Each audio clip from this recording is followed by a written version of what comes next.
हमारे इस वीडियो में हम आपके लिए भोलेनाथ की एक बहुत सुंदर कहानी लेकर आए हैं। एक दिन भगवान भोलेनाथ कैलाश पर्वत से पृथ्वी की ओर चले।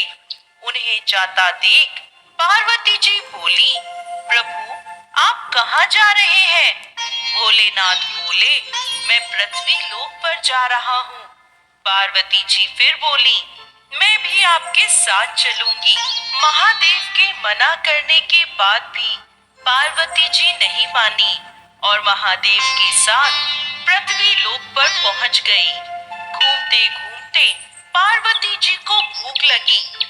वह बोली, महादेव मुझे भूख लगी है, मुझे खीर खांड का भोजन करना है। महादेव बोले, चलो पार्वती आगे चलो। आगे जाकर उन्होंने एक घर का द्वार खटखटाया। एक सेठानी बाहर आई और बोली, क्या चाहिए महाराज? महादेव बोले, हमें खीर खांड का भोजन करना है।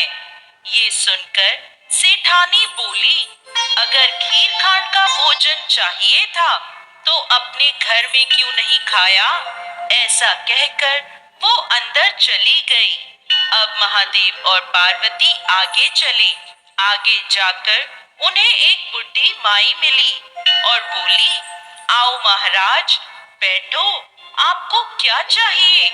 तब महादेव बोले, पार्वती को खीर और खांड का भोजन करना है। बुढ़िया माई बोली, आप बैठो, मैं अभी लाई। ऐसा कहकर बुढ़िया माई एक लोटा लेकर चल दी। महादेव बोले, बुढ़िया माई कहाँ चली? तो वह बोली, दूध चावल और खांड लेने जा रही हूँ। महादेव बोले, बुढ़िया माई अपने घर में देख, दूध खांड और चावल के बर्तन भरे हैं। बुढ़िया माई अंदर गई और बर्तन भर कर खीर बनाई।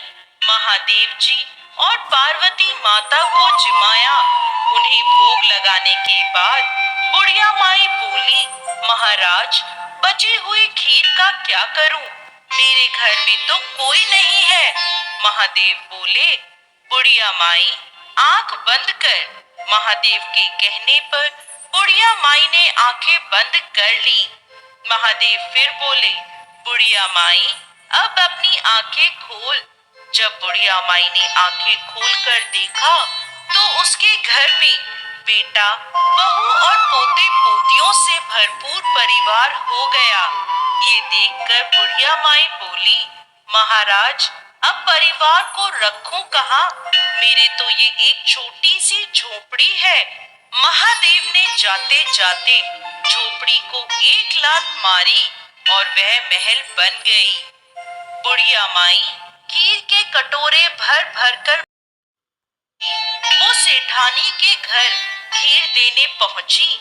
सेठानी बोली, तेरे घर खीर कहाँ से आई? बुढ़िया माई बोली, मेरे यहाँ महादेव जी और पार्वती माता आए थे, उनकी कृपा से ये सब हुआ है। सेठानी बोली, मेरे घर का धन तेरे घर में कैसे गया? मेरे पास तो कुछ भी नहीं रहा। बुढ़िया माई बोली, ये तो महादेव और पार्वती जी के आशीर्वाद से हुआ है।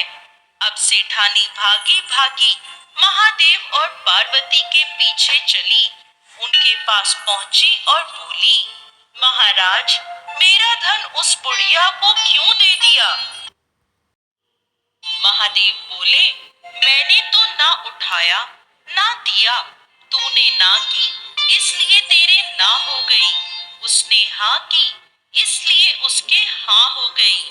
वो महादेव जी के पैर पकड़कर खड़ी हो गई और बोली, महाराज कुछ तो करो।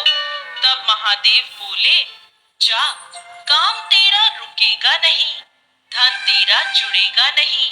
ऐसा कहकर महादेव और माता पार्वती कैलाश की ओर चले गए। हे भोलेनाथ, जैसे बुढ़िया माई को दिया वैसा ही इस कहानी को कहते, सुनते और हुंकार भरते सबको देना। जय भोलेनाथ, जय माता पार्वती।